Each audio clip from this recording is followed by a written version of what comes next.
Good afternoon, friends. Now we start next lecture, final lecture of metallurgy, Ellingham curve. Before it, we studied about specific metallurgy, common metallurgy, and some concept of Ellingham curve. What is Ellingham curve? Curve between delta Z and T is known as Ellingham curve. According to thermodynamic concept, this curve based on two equations, delta G equals to delta H minus T delta S, and another one is delta G equals to minus RT ln K. These two equation studied about Ellingham curve, and Ellingham curve depend on oxygen formation या oxide formation, because any ores melt in presence of oxygen, and due to oxygen it is melt and gives metal from ores. कहने का मतलब है कि जब oxygen की presence में ये ओर्स मेल्ट होगा तो वो मेटेलिक ऑक्साइड से या ओर्स से आपको मेटल क्या करेगा, ऑब्टेन करेगा. अब ये तो हमारा कर्व हो गया. दूसरी बात, इसका थर्मोडायनामिक कंसेप्ट भी हम पढ़ चुके थे पिछले जो हमारा लेक्चर था. दूसरी बात ये थी कि इसकी जो आपके पास क्या थी, लिमिटेशंस थी, उसको भी हम स्टडी कर चुके थे. नेक्स्ट, आज केवल हम एलिंगम कर्व को पढ़ेंगे. तो देखो, एलिंगम कर्व में बड़ी बड़ी बातें क्या है कि oxygen for oxygen value of delta G not, ठीक है, for oxygen value of delta G not. Next, इधर आ गया आपका टेम्परेचर. अब माइनस में नीचे की तरफ वैल्यू इंक्रीज हो रही है. इसका मींस क्या है, देखो हम इस इक्वेशन पर जाते हैं तो क्या लिखा हुआ, मैंने आपसे कहा था डेल्टा जी का अगर वैल्यू नेगेटिव आया तो नेगेटिव वैल्यू इसकी स्पॉन्टेनिटी को क्या करेगा, रिप्रेजेंट करेगा. तो आप सोचो नेगेटिव वैल्यू कब आ सकता है, जब टी डेल्टा एस बड़ा हो. तो जब टेम्परेचर ज्यादा होगा तभी ये नेगेटिव में वैल्यू आएगा. तो मींस कहने का है नेगेटिव में वैल्यू लगातार डिक्रीज हो रहा है, मतलब नॉन स्पॉन्टेनियस होता जा रहा है. इधर टेम्परेचर कंटीन्यूअस बढ़ता जा रहा है. अब उस बेसिस पर, क्योंकि ऑक्साइड्स की ऑक्सीजन की प्रेजेंस में हम इसको मेल्ट करते हैं या इसको बर्न करते हैं या कंप्यूट करते हैं, तो उसी पर हम ओर्स को क्या कर रहे हैं, ओर्स के ऑक्साइड्स को ले रहे हैं.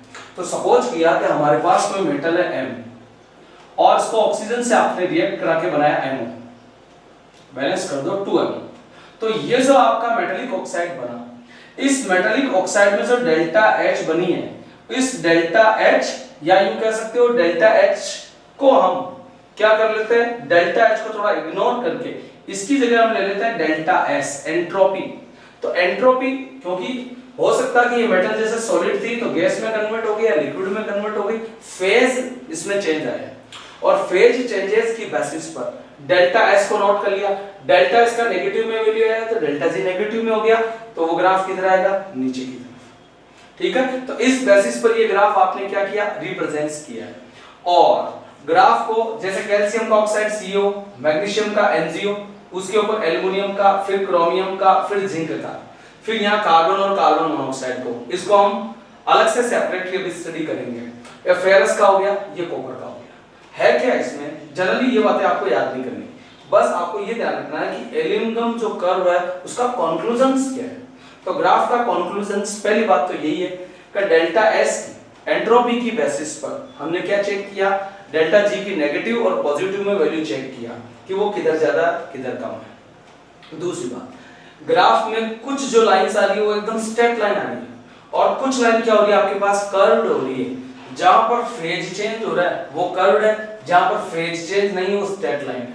कहने का मतलब है मेल्टिंग पॉइंट और बॉइलिंग पॉइंट, जहां पर आपके पास क्या हो रहा है, सडन इंक्रीज हो रहे हैं या डिक्रीज हो रहे हैं, वहां ये लाइन क्या हो रही है आपके पास, कर्व्ड ले रही है. तो मींस यहां पर और यहां पर क्या हो रहा है, आपका मेल्टिंग पॉइंट और बॉइलिंग पॉइंट सडनली चेंज हो रहे हैं, और सडनली चेंज होने से ग्राफ में कर्व आ रहा है. ये इसका एक कंक्लूजन है. एक कंक्लूजन ये निकलता है कि जहां पर दो लाइन इंटरसेक्शंस कर रही है, जैसे ये इंटरसेक्शन कर रही है बेटा, तो जहां इंटरसेक्शन कर रही है वहां डेल्टा G आपके पास 0 होता है, मींस ये इक्विलिब्रियम फेज है. इसके जस्ट नीचे की तरफ, जस्ट बिलो क्या होगा आपके पास, डेल्टा जी की जो वैल्यू है वो नेगेटिव में आएगी और जस्ट अबव जो इसके ऊपर की तरफ वो डेल्टा जी क्या आएगा, पॉजिटिव आएगा। तो ध्यान रखें कि at the intersection point value of delta G naught मतलब standard condition delta G naught is 0, above this line positive, below this line negative. तो यहां से हम क्या कंक्लूजंस निकाल सकते हैं, यहां से हमारा कंक्लूजन क्रिएट होता है कि इस जो आपके पास इंटरसेक्शन पॉइंट है, इंटरसेक्शन पॉइंट के जस्ट बिलो टेम्परेचर पर, नीचे के टेम्परेचर पर जस्ट बिलो टेम्परेचर पर क्या होगा, बिलो वाली मेटल जैसे मैग्नीशियम अपर वाले मेटेलिक ऑक्साइड को क्या कर सकती है, रिड्यूस कर सकती है। तो on the basis of Ellingham curve before या यू कह सकते हो बिलो इंटरसेक्शन पॉइंट टेम्परेचर और metal reduce above metallic oxide of upper side, means इससे नीचे के टेम्परेचर पर, इस इंटरसेक्शन पॉइंट के नीचे के टेम्परेचर पर जो इसके नीचे वाली मेटल है, मैग्नीशियम है, ये क्या कर सकती है, जस्ट अपर या जस्ट अबव वाले Al2O3 को क्या कर सकती है, रिड्यूस कर सकती है। ये इस ग्राफ का क्या है, इंपॉर्टेंट पॉइंट है। फिर इस ग्राफ को आपने कैसे सेट किया था, इस बात को मैं पहले डिस्कस कर चुका हूं पिछले स्टडी में। हमने कहा था कि जो आपकी इलेक्ट्रोकेमिकल सीरीज है, इलेक्ट्रोकेमिकल सीरीज में क्या बेटा, जो ऊपर वाली मेटल है वो नीचे वाली मेटल्स ऊपर आती है आपके पास, जैसे लेकर, बारात, सर, का, ना, मजनू, आला, मन, जनता। देखो मैग्नीशियम, एल्युमिनियम जो आपके पास इलेक्ट्रोकेमिकल सीरीज में ऊपर आ रहा है वो इसमें नीचे आ रहा है, कैल्शियम ऊपर आ रहा है वो नीचे आ रहा है, ठीक है। तो जो आपके पास हाई रिएक्टिव मेटल्स है वो वहां पर कहां आ रही थी, ऊपर, वो इसमें नीचे आएगी, और नीचे वाली मेटल ऊपर वाले मेटेलिक ऑक्साइड को क्या कर सकती है, रिड्यूस कर सकती है। ये इसका कंक्लूजन है, इस बेसिस पर हमने इसको बनाया है।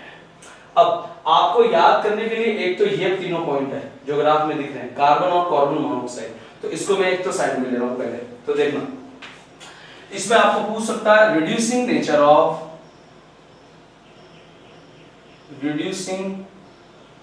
Nature of carbon and carbon monoxide, carbon और कार्बन मोनोऑक्साइड की रिड्यूसिंग नेचर। तो उसमें आप देखना जरा ध्यान से, इधर आ रहा आपका डेल्टा जी, इधर आ रहा आपका टी, इधर है -11, -1000, 900, 800, 7, 6, 5, 4 और 3 यहीं तक ले लेते हैं, ठीक है। टेम्परेचर भी आप चाहे तो ले ले ऐसे, नहीं तो सीधा ले ले, यहाँ 500 केल्विन, 1000, 15 और यहाँ 20, ये आपने केल्विन में ले लिया। अब कार्बन और कार्बन मोनोऑक्साइड के लिए बेटर पोजीशन क्या है, सुनो। तो इनके लिए जो इनका इंटरसेक्शन पॉइंट है, इनकी जो स्ट्रेट लाइन है 400 से चालू होगी और इनका इंटरसेक्शन पॉइंट होता है 983 केल्विन, तो वो यही आएगा। वो कितना है, 983 केल्विन। अब एक लाइन 300 से यहां से पास करेगी, एक 500 से यहां से पास करेगी, और ये इंटरसेक्शन पॉइंट है, ठीक है। ये 983 केल्विन इंटरसेक्शन पॉइंट है। अब इसमें आपको 3 रिएक्शन, जैसे यहां पर तो आपने रेटाफिकेशन की बेसिस पर लिख दिया, पर यहां पर उसको सेटल कैसे करना है, तो तीनों रिएक्शन को आप पहले नीचे लिख लो। कौन कौन सी, कार्बन और कार्बन मोनोऑक्साइड की रिड्यूसिंग नेचर। तो रिड्यूसिंग नेचर में 3 रिएक्शन आ गई, 2CO plus O2 equals to बन रहा आपका 2CO2, एक C plus O2 equals to CO2, और एक आ गया आपके पास 2C plus O2 equals to 2CO। इन तीनों इक्वेशंस को आपको इस ग्राफ में सेट करना है, और वही आपका reducing nature of carbon and carbon monoxide होगा। तो देखते हैं, जैसे सबसे पहले मैं बीच वाली को ले रहा हूं। अब कार्बन तो भैया कोई गैस है नहीं, ऑक्सीजन आपका गैस है 1 मोल, CO2 भी आपका गैस है 1 मोल, रिएक्टेंट में गैसेस का मोल 1, प्रोडक्ट में भी गैसेस का मोल 1। तो पहले जो एंट्रोपी थी on the basis of this reaction, delta S की वैल्यू जो पहले थी वही अब है, तो डेल्टा G क्या हो गया, 0। मींस ये वाली रिएक्शन आप इस जो स्ट्रेट लाइन है इस पे आप सेटल कर दो, तो C plus O2 equals to क्या हो गया, 2CO2 sorry, C plus O2 equals to CO2 because पहले भी एंट्रोपी 1 है, अब भी एंट्रोपी 1 है। अब मैं चाहता हूं आप इस रिएक्शन को सेटल करो। इस रिएक्शन को आपने सेट किया, कार्बन तो गैस है नहीं भाई, ऑक्सीजन गैस, इसका कितना मोल 1, 2CO भी गैस कितना मोल 2, तो पहले था 1, अब कितना हो गया 2। तो इस इक्वेशन पर जाओ, पहले एंट्रोपी 1, सपोज करते हैं ये सफिक्स है, पहले आपका डेल्टा S 1 है, तो यहां पर इसको सपोज कर लिया आपने 1, तो डेल्टा G का वैल्यू कितना आ गया माइनस का 1। अब डेल्टा G का वैल्यू 2 हो गया, तो अब कितना हो गया माइनस का 2, तो डेल्टा G का वैल्यू नेगेटिव में इंक्रीज हुआ नहीं हुआ, हो गया। तो माइनस, जब डेल्टा G का वैल्यू नेगेटिव में इंक्रीज हो रहा है तो ग्राफ किधर जाएगा, नीचे की तरफ आएगा। तो ये इक्वेशन कहां सेट करोगे बेटा, 2C + O2 इक्वल्स टू बन गया 2CO, और रीजन है 1:2, बिकॉज रिएक्टेंट में गैस, कार्बन कोई गैस नहीं, ऑक्सीजन गैस है, इसका 1 मोल है, CO गैस है, इसका कितना मोल है 2। एंट्रोपी इंक्रीज हुआ, एंट्रोपी इंक्रीज हुआ, डेल्टा G का नेगेटिव में वैल्यू बढ़ा, क्या हुआ, और स्मेल्ट हुआ और मेटलर्जी पॉसिबल हो गई। ठीक है, इस बेसिस पर अब लास्ट फाइनल इक्वेशन उसको यही सेट करना आपको, 2CO + O2 equals to 2CO2। Reason भी देख लो, इसका कितना मोल 2, इसका कितना मोल 1, तो रिएक्टेंट के मोल कितने हो गए 3, जबकि प्रोडक्ट के मोल कितने बेटा 2। तो पहले तो 3 गैसें थी, अब 2 ही गैसें होंगी, तो डेल्टा S की वैल्यू क्या होगी, डिक्रीज, माइनस में वैल्यू डिक्रीज, डेल्टा G का माइनस में वैल्यू कम हुआ, और माइनस में वैल्यू कम होगा तो ग्राफ किधर जाएगा, पॉजिटिव की तरफ, ऊपर की तरफ जाएगा। This is reducing nature of carbon and carbon monoxide. यहां से एनसीईआरटी का एक क्वेश्चन करते हैं। एक बार एक क्वेश्चन पूछा गया, 673 केल्विन पर which is better reducing agent 8, 673 kelvin, C और CO। कार्बन और कार्बन मोनोऑक्साइड से, कार्बन और कार्बन मोनोऑक्साइड में से कौन बेटर रिड्यूसिंग एजेंट है 673 केल्विन पर। तो आप आइडिया लगाओ, अभी मैंने क्या बताया था, 983 तो इनका इंटरसेक्शन पॉइंट है, इंटरसेक्शन पॉइंट पर क्या हो रहा है आपका, डेल्टा G 0 है, लेकिन जैसे ही आपका क्या हो रहा है, टेम्परेचर बढ़ रहा है तो ग्राफ नीचे की तरफ आ रहा है, क्योंकि डेल्टा S और T का वैल्यू बढ़ेगा तभी तो नेगेटिव में वैल्यू बढ़ेगा, और बढ़ने से क्या होगा, डेल्टा G कैसा हो जाएगा बेटा, ये पॉजिटिव और ये नेगेटिव है, जब नेगेटिव की वैल्यू इंक्रीज होगी तभी तो डेल्टा G नेगेटिव में आएगा, और नेगेटिव में आएगा तो ग्राफ किधर इंक्रीज होगा, बिलो साइड में। ठीक है, नीचे की तरफ क्या होगा, इंक्रीज। तो मींस कार्बन आपके पास नीचे की तरफ आ रहा है, so better reducing agent. 983 kelvin से अबव टेम्परेचर पर carbon is better reducing agent, और below 983 CO is better reducing agent. 983 kelvin से कम पर कार्बन मोनोऑक्साइड अच्छा बेटर रिड्यूसिंग एजेंट है, और 983 से ऊपर पर कार्बन अच्छा है। तब आपका क्वेश्चन क्या था, 673 केल्विन पर कौन है, तो 673 983 से तो कम है, तो बेटर रिड्यूसिंग एजेंट कौन हो गया, carbon monoxide. Next last topic इसमें देखते हैं, reducing nature of carbon and carbon monoxide for haematite ores, for hematite ore. कुछ नहीं करना, इसी ग्राफ में देखो, बीच वाली रिएक्शन आपकी कट जाएगी, बस ये CO वाली यूं ही रहेगी, कार्बन वाली एज इट इज रहेगी, इसकी जगह आ जाएगा Fe + O। इसका हेमेटाइट ओर्स का फॉर्मूला क्या, Fe2O3, बैलेंस कर दो, इधर लगा दो 2, इधर 4 और इधर जाएगा 3O2। ठीक है, ये आपकी रिएक्शन चेंज होगी, बस इतनी सी रिएक्शन को आपको चेंज करना है, Fe + O2 = Fe2O3।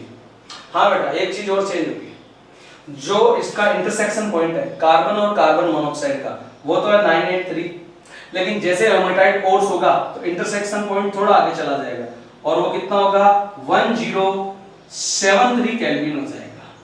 ठीक है, for normal condition 983, for haematite ores 1073 kelvin. एक बात हो, यहां पर जो टेम्परेचर था नॉर्मल कंडीशन में 3 4 5, मतलब कार्बन मोनोऑक्साइड की लाइन चालू हो रही है नियर अबाउट 300 के आसपास, जो कार्बन की हो रही है वो 4 के पास, और जो नेक्स्ट कार्बन की है वो हो रही है 5 के पास। बट हेमेटाइट ओर्स के लिए ये टेम्परेचर तो -300 ही रहेगा, ये बीच वाली लाइन 400 नहीं 500 के पास पहुंच जाएगी, और 700 वाली 500 वाली कहां पहुंच जाएगी, 700 के।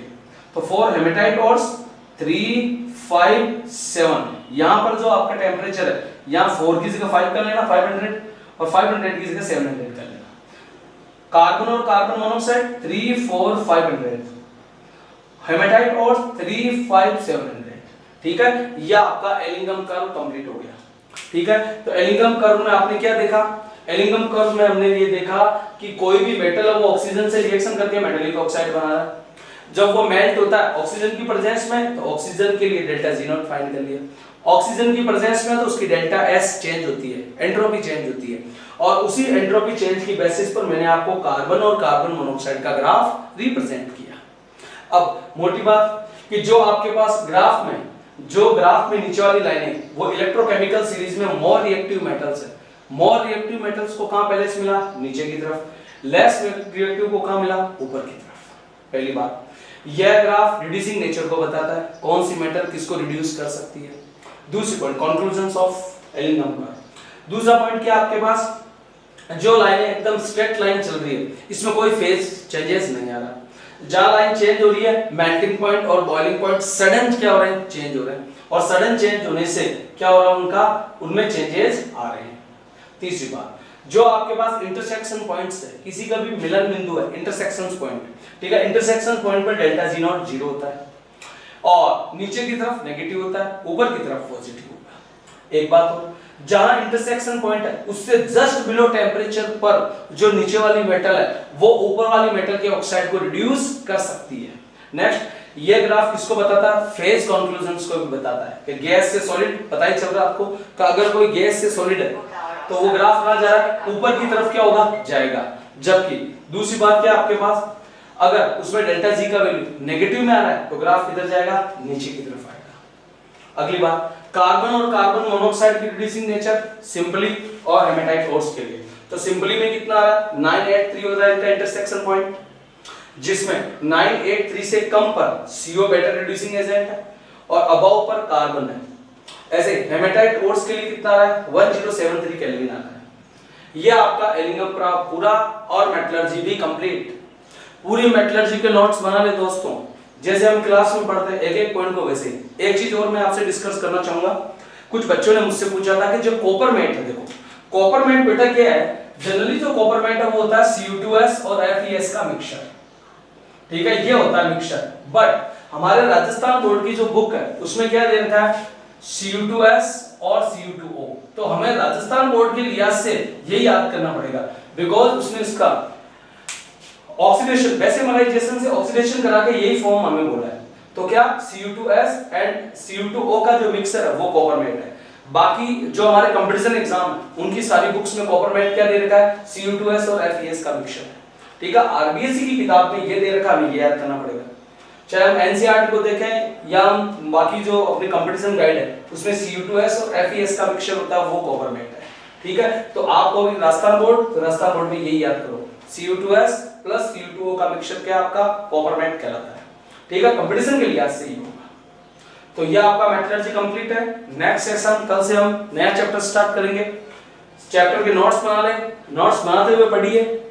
कोरोना को देखते हुए 31 जुलाई तक जो राजस्थान सरकार ने, जो राजस्थान गवर्नमेंट ने अपने आदेश निकाले उसमें छुट्टियां कर दी, तो अब ये आपका 1 महीना फिर कम हो गया बेटा। तो कंटिन्यूअस आप इसके नोट्स बनाते हुए चलिए। नोट्स में एक एक पॉइंट को लिखिए, जितने चैप्टर आप पढ़ लोगे वो आपके कम हो गए, फिर आसानी से क्लास में पढ़ाते समय उसमें आप इजीली उनको समझ सकते हैं। तो 2 चैप्टर हम पढ़ चुके हैं। ये एक तो हमारा इससे पहले सॉल्यूशन हो गया और ये हमारा दूसरा चैप्टर मेटलर्जी हो गया। अब तीसरा चैप्टर हम कल से देखते हैं कौन सा स्टार्ट करेंगे। और ज्यादा से ज्यादा आप पढ़िए, घर रहिए, सुरक्षित रहिए, ताकि आपका जो 12th का जो कैरियर है वो एकदम बर्बाद नहीं हो बेटा। तो अच्छे से नोट्स बनाते हुए पढ़िए। थैंक यू, धन्यवाद।